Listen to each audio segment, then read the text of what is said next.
ಅಂದರೆ ಜನರ ಮೆಂಟಾಲಿಟಿ ಹೇಗೆ ಅಂತ ಹೇಳಿದ್ರೆ, ಸಂಸ್ಕೃತ ಅಂದರೆ ಕೇವಲ ಯಂತ್ರ ತಂತ್ರ ಮಂತ್ರ ಮೂರೇ ಇರೋದು. ಅದರಲ್ಲಿ ಯಾವ ಬೇರೆ ವಿಚಾರಗಳೂ ಇಲ್ಲ. ಶಾಸನಕ್ಕೆ ಬೇಕಾದ, ನೀತಿಗೆ ಬೇಕಾದ ಯಾವ ವಿಚಾರಗಳೂ ಇಲ್ಲ. ಅವರು ತೀರ್ಮಾನ ಮಾಡ್ಕೊಂಡ್ಬಿಟ್ಟಿರ್ತಾರೆ. ಅದನ್ನು ಬೈತಾ ಇದ್ದಾರೆ ಭವಿಷ್ಯ ಪುರಾಣದಲ್ಲಿ. ಯಾರೊಬ್ಬ ಬ್ರಾಹ್ಮಣ ಫಲಾಕಾಂಕ್ಷೆಯಿಂದ ಮಾತ್ರ ವೇದವನ್ನು ಓದ್ತಾ ಇದ್ರೆ, ವೇದ ಓದುವಾಗ ಫಲ ಬಂದರೆ ತೊಂದರೆ ಇಲ್ಲ, ವೇದ ಓದುವಾಗ ಫಲ ಬರಬಾರದು ಅಂತಲ್ಲ ಹೇಳೋದು. ಆದರೆ ವೇದವನ್ನು ಫಲಾಕಾಂಕ್ಷೆಯಿಂದ ಮಾತ್ರ ಓದಿ, ಫಲಾಕಾಂಕ್ಷೆಯಿಂದ ಮಾತ್ರ ಇಂಟರ್ಪ್ರಿಟ್ ಮಾಡ್ತಾ ಇದ್ದರೆ ಅವ್ರ ಬಗ್ಗೆ ಹೇಳ್ತಾರೆ ಮೂಢಾವೈ ಫಲಕಾಂಕ್ಷಯ, ಅವರು ಮೋಹಕ್ಕೆ ಒಳಗಾದವರು ಎಂದು. ಮೂಢರು ಅಂದರೆ ಮೋಹಕ್ಕೆ ಒಳಗಾದವರು ಮೂಢರು.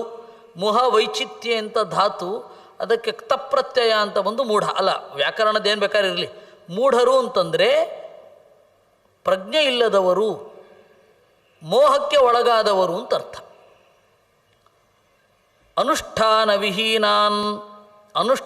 ವಿಹೀನಾನಾಂ ಅಸ್ಮಾನ್ ಅಭ್ಯಸತಾಂಬುವಿ ಕ್ಲೇಶಂ ಹಿ ಕೇವಲಂ ದೇವಾನ್ ಅಸ್ಮದಭ್ಯಸನೇ ಫಲಂ. ವೇದಗಳು ಬೈಕೊಳ್ತಾವಂತೆ. ಅನುಷ್ಠಾನ ವಿಹೀನಾನಾಂ ಅಸ್ಮಾನ್ ಅಭ್ಯಸತಾಂ ಭುವಿ.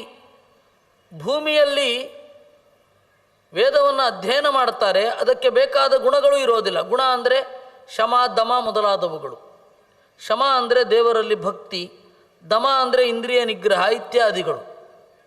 ಈ ಗುಣಗಳು ಇಲ್ಲದೆ ನಮ್ಮನ್ನು ಯಾರು ಅಧ್ಯಯನ ಮಾಡ್ತಾರೆ ಅವರಿಗೆ ಕ್ಲೇಶಂ ಹಿ ಕೇವಲಂ, ಕೇವಲ ಕ್ಲೇಶ ಅಲ್ಲ. ಇಲ್ಲಿಯ ಫಲ ಬರುತ್ತಲ್ಲ ಅಂದರೆ ಬರುತ್ತೆ, ಆದರೆ ನೀವು ಒಳ್ಳೆಯ ಗುಣಗಳಿಂದ ಕೂಡಿದ್ರೆ ನಿಮಗೆ ವೇದ ಎಷ್ಟು ಒಳಗಿನ ಸಂತೋಷವನ್ನು ಕೊಟ್ಟು ಹೊರಗಿನ ಅಗತ್ಯಗಳನ್ನು ತೀರಿಸತ್ತೋ ಅಷ್ಟು ಕೇವಲ ಫಲಮುಖವಾಗಿ ಚಿಂತನೆ ಮಾಡಿದರೆ ಅಷ್ಟು ಆಗೋದಿಲ್ಲ. ಸುಖ ಅಂತಿಮವಾಗಿ ಒಳಗಡೆಯಿಂದಲೇ ಆಗೋದು. ಹೊರಗಡೆ ಅದು ಪೋಷಕ. ಇವಾಗ ಮನೆ ಅಂತನ್ನೋದು ಪೋಷಕ. ಸುಖ ಒಳಗಡೆ ಇರುವವನಿಗೆ ತೃಪ್ತಿಯಿಂದಲೇ ಆಗಬೇಕು, ತನ್ನ ಮಿತಿಯ ಅರಿವಿನಿಂದಲೇ ಆಗಬೇಕು, ತನ್ನ ಶಕ್ತಿಯನ್ನು ತಾನು ತಿಳ್ಕೊಂಡೇ ಇರಬೇಕು. ಇದು ಅನಿವಾರ್ಯ. ಅದರಿಂದಾಗಿ ವೇದಗಳು ಬೈಕೊಳ್ಳೋದಂತೆ. ಇದು ಭಾಗವತ ಮಹಾಭಾರತಾದಿ ಗ್ರಂಥಗಳಲ್ಲಿ ಇರುವಂತಹ ವೇದದ ಬಗೆಗಿನ ಚಿಂತನೆ ಏನಿದೆ ಅದರ ವ್ಯಾಖ್ಯಾನ ಇದ್ದ ಹಾಗಿದೆ. ಯಾರು ಜಾಸ್ತಿ ಕೇಳಿಲ್ಲ, ಯಾರು ಜಾಸ್ತಿ ಚಿಂತನೆ ಮಾಡೋದಿಲ್ಲ, ಅವರಿಗೆ ಬಿಭೇತಿ ಅಲ್ಪಶ್ರುತಾನ್ ವೇದ ಮಾಮಯಂ ಪ್ರಚರಿಷ್ಯತಿ. ಯಾರು ಸ್ವಲ್ಪವನ್ನೇ ತಿಳಿದಿರ್ತಾರೆ, ಸ್ವಲ್ಪವನ್ನೇ ಕೇಳ್ತಾರೆ, ಅವರಿಗೆ ಅಂದರೆ ಅಧ್ಯಯನ ನಿರಂತರ ಮಾಡ್ತಾ ಇರಬೇಕು. ಕೇಳೋದು ಅಂದರೆ ಓದೋದು ಅಂತಲೂ ಅರ್ಥ. ಬಿಭೇತಿ ಅಲ್ಪಶ್ರುತಾದ್ವೇದ, ಸ್ವಲ್ಪ ಕೇಳಿದವರಿಂದ ವೇದ ಬೆದರತ್ತೆ. ವೇದ ಬೆದರೋದು ಅಂದರೆ ತನ್ನ ಒಳಗನ್ನು ಬಿಟ್ಟು ಕೊಡುವುದಿಲ್ಲ ಅಂತ ಅರ್ಥ. ವೇದ ಬೈಯೋದು ಅಂದರೆ ವೇದಾಭಿಮಾನಿಗಳು ಬೈದುಕೊಳ್ಳುವುದು ಅಂತ ಅರ್ಥ. ವೇದ ಬೈಯೋದು ಅಂದರೆ ವೇದ ವರ್ಣಾತ್ಮಕ, ಆ ವರ್ಣಗಳು ಪುಸ್ತಕದಲ್ಲಿರುತ್ತೆ. ಆಮೇಲೆ ವೇದ ಬೈಯತ್ತೆ ಅಂದರೆ ವೇದ ಪುಸ್ತಕ ಬೈಯತ್ತೆ ಅಂತ ಅಂದುಕೊಳ್ಬೇಡಿ. ವೇದಾಭಿಮಾನಿಗಳು ಬೈತಾರೆ ಅಂತ ಅರ್ಥ. ನಮ್ಮನ್ನು ಆಳವಾಗಿ ಅಧ್ಯಯನ ಮಾಡಲಿಕ್ಕೆ ಬೇಕಾದದ್ದು ಒಳಗಿನ ತೃಪ್ತಿ, ಸಂತುಷ್ಟೋ ಏನಕ್ಕೇನಚಿತ್ ಅಂತ. ಮತ್ತು ಹೊರಗಡೆಯ ಫಲವನ್ನು ಉತ್ಕಟವಾಗಿ ಬಯಸದೇ ಇರೋದು ಅದು ಅಂತ. ಸಯಿತ್ಥಂ ರಾಜಶಾರ್ದೂಲ ವೇದಾವೂಚುಹು ಹಿ ವೇದಸಂ. ಬ್ರಹ್ಮನ ಬಳಿ ವೇದಗಳು ಹೇಳಿಕೊಂಡವಂತೆ, ಅಂದರೆ ವೇದಾಭಿಮಾನಿ ದೇವತೆಗಳು ಬ್ರಹ್ಮನ ಬಳಿ ಹೇಳಿಕೊಂಡರು. ಈಗ ಅಸುರ ವೇದವನ್ನು ಕದ್ಕೊಂಡು ಹೋಗಿದ್ದು ಅಂದರೆ ಏನು ಅಂತ ಗೊತ್ತಾಯ್ತಾ? ವರ್ಣಾಭಿಮಾನಿ ದೇವತೆಗಳನ್ನು ಕದ್ಕೊಂಡು ಹೋದ ಅಂತ ಅರ್ಥ. ಆವಾಗ ಇನ್ನು ಸೃಷ್ಟಿ ಶುರು ಆಗಿತ್ತಷ್ಟೇ. ಎಲ್ಲಿಂದ ಪ್ರಿಂಟಿಂಗ್ ಮಿಷನ್ಗಳನ್ನು ತರೋಣ, ಎಲ್ಲಿಂದ ತಾಡವಾಲೆಗಳನ್ನು ತರೋಣ? ಅದರಿಂದ ವೇದಗಳನ್ನು ಅಸುರ ಎತ್ಕೊಂಡು ಹೋದ ಅಂದರೆ ವರ್ಣಾಭಿಮಾನಿ ದೇವತೆಗಳನ್ನು ತೆಗೆದುಕೊಂಡು ಹೋಗಿದ್ದು ಅಂತ ಅರ್ಥ. ಈ ಕಾರ್ಟೂನ್ನಲ್ಲಿ ಬಿಡಿಸುವವರಲ್ಲ, ನಾವೆಲ್ಲ ಚಿಕ್ಕವರಿದ್ದಾಗ ಈ ಚಂದಮಾಮನೋ ಏನೋ ಓದಬೇಕಾದ್ರೆ ಆ ಒಬ್ಬ ಅಸುರ ಆ ಹಲವಾರು ಕಟ್ಟುಗಳನ್ನು ಇಟ್ಟುಕೊಂಡು ಎಲ್ಲೋ ಅಡಗಿಸಿರ್ತಾ ಇರ್ತಾನೆ. ಆ ಥರ ದೃಷ್ಟಿಯನ್ನೇ ನೋಡಿದ್ದು.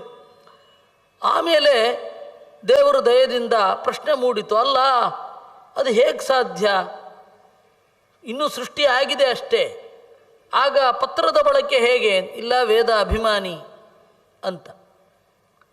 ಪುಸ್ತಕ ಅಂದರೂ ಅಷ್ಟೇ ಅಲ್ವಾ, ಪುಸ್ತಕ ಮುದ್ರೆ.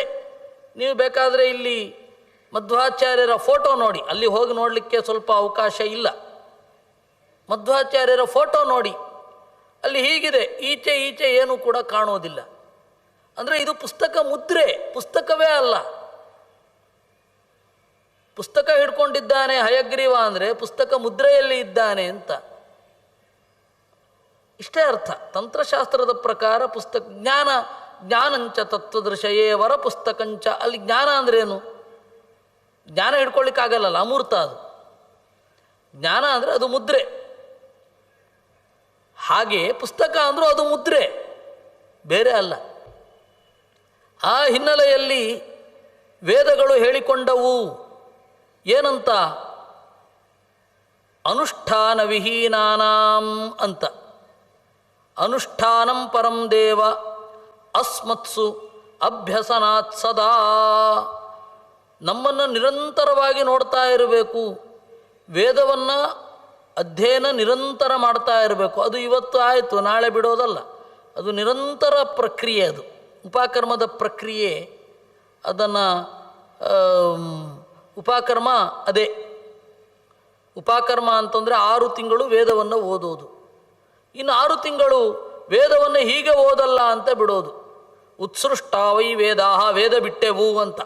ವೇದ ಬಿಟ್ಟೆವು ಅಂದರೆ ಈ ಅರ್ಥದಲ್ಲಿ ನಾವು ಬಿಟ್ಟಿದ್ದೇವೆ, ಹೊಸ ಅರ್ಥದಲ್ಲಿ ಗ್ರಹಿಸ್ತೇವೆ. ಉಪಾಕೃತಾವೈ ವೇದಾಹ ಅದು ರಿವಿಷನ್. ಅದು ಒಂದು 3 ಎಳೆ ಜನ್ನದಾರವನ್ನು ಬದಲಾಯಿಸ್ಕೊಳ್ಳಿಕ್ಕೆ ಒಂದು ದೊಡ್ಡ ಫಂಕ್ಷನ್ ಬೇಕೇ? ಅಲ್ಲ, ಅದಿವಾಗ ಆ ರೀತಿ ಉಳಿದು ಹೋಗಿದೆ. ಅದರಿಂದ ವೇದಗಳು ಹೇಳಿಕೊಂಡವು ತಸ್ಮಾಚ್ಚ ವೇದಾಭ್ಯಸನಾತ್ ಅನುಷ್ಠಾನಂ ಪರಮ್ಮತಂ. ಅದರಿಂದಾಗಿ ವೇದದ ಅಭ್ಯಾಸ ಮತ್ತು ಅನುಷ್ಠಾನ. ಅನುಷ್ಠಾನ ಅಂದರೆ ಒಳಗಡೆಯ ಗುಣಗಳು. ಒಳಗಡೆಯ ಗುಣ ಸ್ವಲ್ಪ ಹೊರಗಡೆ ಅದು ಅಭಿವ್ಯಕ್ತ ಆಗತ್ತೆ. ಒಳಗಡೆ ನಮಗಿದ್ರೆ ಅವರಿಗೆ ತೊಂದರೆ ಆಗತ್ತೆ, ನೀರು ಸಿಡಿಬಾರದು ಅಂತ ನಮಗಿದ್ರೆ ಅವ್ರ ಅನುಮತಿ ಕೇಳ್ತೇವೆ, ಅಥವಾ ದೂರ ಹೋಗಿ ಸ್ನಾನ ಮಾಡ್ತೇವೆ. ಅದು ಅನುಜ್ಞೆ ಕೇಳೋದು ಯಾಕೆ ಅಂದರೆ ಅವರು ಎಚ್ಚರ ಇರಲಿ ಅಂತ ಹೇಳಿ. ಅವಾಗ ಸರೋವರದಲ್ಲಿ ಸ್ನಾನ ಮಾಡ್ತಿದ್ರು. ಸರೋವರದಲ್ಲಿ ಸ್ನಾನ ಮಾಡುವಾಗ ಮುಳುಗಿದ್ರೆ ಅವರಿಗೆ ಶಬ್ದದಿಂದಲೋ ಅಥವಾ ನೀರು ಹಾರುವಿಕೆಯಿಂದಲೋ ತೊಂದರೆ ಆಗ್ತಾ ಇತ್ತು ಅಂತ ಕೇಳೋರು. ಈಗ ಆ ಕಾನ್ಸೆಪ್ಟ್ ಮರ್ತೋಗಿದೆ. ಬಾತ್ರೂಮಲ್ಲಿ ಸ್ನಾನ ಮಾಡ್ತಾ ಇದ್ರೆ ಬಂದು ಬಡ ಬಡ ಬಾಗಿಲು ಬಡಿದು ಅನುಮತಿ ಕೊಡಿ ಅಂತ ಕೇಳೋದು. ಬೇಕಿಲ್ಲ ಅದು. ಅಂದರೆ ಯಾವ ಆಚಾರ ಏನಿದೆ, ಅದರ ಸ್ಪಿರಿಟ್ ಏನು, ಯಾಕೆ ಇದನ್ನು ಮಾಡಬೇಕು, ಇದರ ಆಚೆ ಈಚೆಯ ಉದ್ದೇಶ ಏನು ಅನ್ನೋದನ್ನು ತಿಳಿದುಕೊಂಡು ಮಾಡಬೇಕು. ಆವಾಗ ಮೃತ್ತಿಕಾ ಶೌಚ ಏನಿದೆ ಅದನ್ನು ಮಾಡೋದು. ಹೌದು, ಅವಾಗೆಲ್ಲ ಸೋಪಿರಲಿಲ್ಲ, ಸೋಪಿನ ಬದಲು ಮಾಡೋದು. ಈಗ ಆ ಮೃತ್ತಿಕೆ ತಂದು ಹಾಕಿಕೊಂಡ್ರೆ ಗಟಾರ ಕಟ್ಕೊಳ್ಳುತ್ತೆ, ಅದರ ಬದಲು ನೀವು ಸೋಪನ್ನು ಉಪಯೋಗಿಸಬಹುದು. ಇಷ್ಟೇ. ಅದರಿಂದಾಗಿ ಧರ್ಮ ಅನ್ನೋದು ಏಕರೂಪವಾಗಿರಲ್ಲ, ಅದರ ಹಿಂದಿನ ಸ್ಪಿರಿಟನ್ನು ಅರ್ಥ ಮಾಡಿಕೊಳ್ಬೇಕು. ಹಾಗೆ ಇದು ಅನುಷ್ಠಾನ ಅಂತ ಹೇಳಿದರೆ ನಮ್ಮ ಒಳಗಡೆಯ ಗುಣಗಳ ವಿಕಾಸ. ಅದಿದ್ದರೆ ವೇದ ಅರ್ಥ ಆಗ್ತಾ ಹೋಗುತ್ತೆ. ಹೊರಗಡೆಯ ಅನುಷ್ಠಾನ ಅದು ಬಂದದ್ದು ಯಾಂತ್ರಿಕವಾಗಿ ಇರಬಾರದು, ಒಳಗಡೆಯ ಪೂರ್ಣವಾದ ಅರಿವಿನ ಜೊತೆಗಿರಬೇಕು. ಆ ಅನುಷ್ಠಾನ ಮಾಡಿದರೆ ವೇದ ಯಾಕೆ ಅರ್ಥ ಆಗೋದಿಲ್ಲ? ಹೀಗೆ ಅಭ್ಯಾಸ ಮಾಡಿದರೆ ವೇದ ಅರ್ಥ ಆಗತ್ತೆ. ಅದರಿಂದಾಗಿ ವೇದವನ್ನು ಅಧ್ಯಯನ ಮಾಡೋದು ಹೀಗೆ. ಚತ್ವಾರೋ ವಾ ತ್ರಯೋ ವಾಪಿ ಯದ್ಬ್ರೂಯುರ್ವೇದ ಪಾರಗಾಹ ಸಧರ್ಮ ಇತಿ ವಿಜ್ಞೇಯೋ ನೇತರೇಶಾಂ ಸಹಸ್ರತಃ. ನೋಡಿ, 4 ಆಗಲಿ 3 ಆಗಲಿ ವೇದದ ಒಂದು ಸಾರವನ್ನು ಗ್ರಹಿಸಿ ಅದರ ಹಿನ್ನೆಲೆಯಲ್ಲಿ ಧರ್ಮಶಾಸ್ತ್ರಗಳ ಚಿಂತನೆಯನ್ನು ಗ್ರಹಿಸಬೇಕು, ವೇದ ಬಿಟ್ಟು ಅಲ್ಲ. ಅಂದರೆ ನಮ್ಮಲ್ಲಿ ಕೇವಲ ಕಾನೂನನ್ನು ಅನುಸರಿಸುವಂತ ಇಲ್ಲ, ಅದು ಮರುಭೂಮಿಯಿಂದ ಮಾತ್ರ ಬರಲಿಕ್ಕೆ ಸಾಧ್ಯ. ಅವರ ಹೃದಯ ಮರುಭೂಮಿ ಆಗಿರಬೇಕು, ಅವರ ತಲೆಯೂ ಮರುಭೂಮಿ ಆಗಿರಬೇಕು. ಅವ್ರು ಎಲ್ಲಿರ್ತಾರೋ ಅದು ಬಂದರೆ ಏನು ಮಾಡಲಿಕ್ಕಾಗಲ್ಲ. ಆದರೆ ಅವರು ಕಾನೂನು ಹೀಗಿದೆ, ಹೀಗೆ ಮಾಡಬೇಕಷ್ಟೆ. ನೀರಿಲ್ಲದಲ್ಲಿ ಇಟ್ಟಿಗೆ ಹಚ್ಕೊಳ್ಬೇಕು ಅಂದರೆ ನೀರಿದ್ದಲ್ಲೂ ಇಟ್ಟಿಗೆ ಹಚ್ಕೋಬೇಕು ಅಂತ ಅರ್ಥ ಅಲ್ಲ ಅದಕ್ಕೆ. ಅದರಿಂದ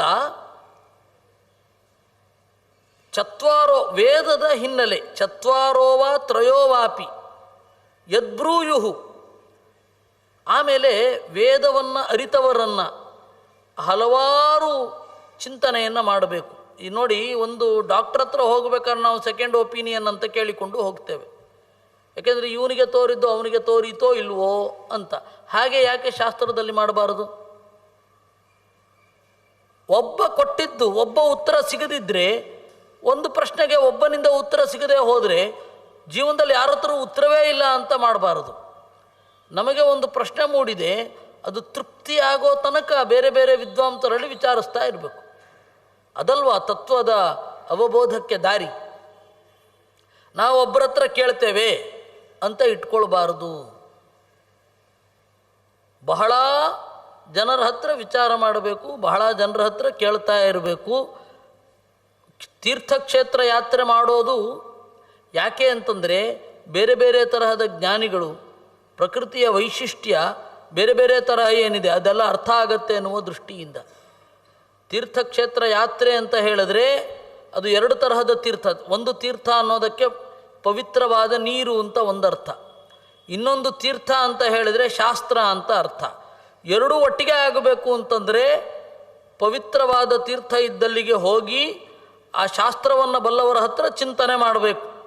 ದಾರಿಯಲ್ಲಿ ಹೋಗುವಾಗ ತರತರದ ವಿದ್ವಾಂಸರು, ತರತರದ ವಿದ್ಯೆ ಇರುವವರು ಸಿಗುತ್ತಾರೆ. ಆವಾಗ ನಡ್ಕೊಂಡು ಹೋಗಬೇಕಾದ್ರೆ ಅವರಿಂದೆಲ್ಲ ಅರಿವನ್ನು ಪಡೆದು ಬರೋರು.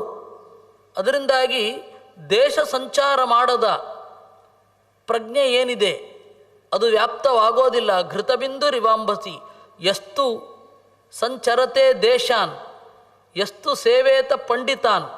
ಯಾರು ಸಂಚಾರ ಮಾಡ್ತಾನೆ, ಯಾರು ವಿದ್ವಾಂಸರನ್ನು ಪದೇ ಪದೇ ಕೇಳ್ತಾನೆ, ಅದು ವಿದ್ಯೆ ಅನ್ನೋದು ಇವತ್ತು ಮಂಗಳ ಆಯಿತು ಮತ್ತೆ ಪುಸ್ತಕ ಮುಚ್ಚಿಡೋದು ಅಂತ ಇಲ್ವೇ ಇಲ್ವಲ್ಲ, ನಿರಂತರ ಅಧ್ಯಯನ. ಹಾಗೆ ಮಾಡ್ತಾ ಇರುವಾಗ ಅವನ ಪ್ರಜ್ಞೆ ವ್ಯಾಪ್ತವಾಗತ್ತೆ. ಹೇಗೆ ತೈಲ ಬಿಂದು ರಿವಾಂಬಸಿ, ನೀರಿನಲ್ಲಿ ಎಣ್ಣೆಯ ಬಿಂದು ಬಿದ್ದಾಗ ಯಾವ ರೀತಿ ಅದು ವ್ಯಾಪ್ತವಾಗತ್ತೋ ಹಾಗೆ ಬುದ್ಧಿ ಹಿಗ್ಗುತ್ತೆ. ಯೋನ ಸಂಚರತೆ ದೇಶಾನ್ ಯೋ ನ ಸೇವೇತ ಪಂಡಿತಾನ್ ಸ್ಥಿರಾ ತಸ್ಯ ಹೈ ಬುದ್ಧಿರ್ವೈ ಘೃತಬಿಂದು ರಿವಾಂಭಸಿ. ಅವನ ಪ್ರಜ್ಞೆ ಮುಗೀತು, ಇಲ್ಲೇ ಮುಂದೆ ಹೋಗೋದೇ ಇಲ್ಲ. ಹೇಗೆ ನೀರಿನಲ್ಲಿ ಬಿದ್ದ ತುಪ್ಪದ ಬಿಂದುವಿನಂತೆ ನಿಂತು ಬಿಡುತ್ತೆ. ಅದರಿಂದ ಚೀಚೆ ಸಾಗೋದಿಲ್ಲ. ಹಾಗಾಗಬಾರದು. ವಿಸ್ತಾರವಾದ ಚಿಂತನೆ ಇರಬೇಕು. ಅದಕ್ಕೆ ಹೀಗೆ ಚಿಂತನೆ ಮಾಡಬೇಕು. ಚತ್ವಾರೋವಾ ತ್ರಯೋವಾಪಿ ಯದ್ಬ್ರೂಯುರ್ ವೇದ ಪಾರಗಾಹ. ವೇದ ಪಾರಗರು ವೇದದ ಸೂಚನೆಗಳ ಕಾಲಮಿತಿಯನ್ನು ಅರಿತವರು. ಏಕೆಂದರೆ ಕಾಲದಿಂದ ಕಾಲಕ್ಕೆ ನಮ್ಮ ಆಚರಣೆಗಳು ಬದಲಾಗತ್ತೆ, ಆದರೆ ಒಂದೇ ಸ್ಪಿರಿಟ್ ಇರುತ್ತೆ. ಅದೊಂದೇ ಸ್ಪಿರಿಟ್, ಆದರೆ ಆಚರಣೆ ಬದಲಾಗ್ತಾ ಹೋಗುತ್ತೆ.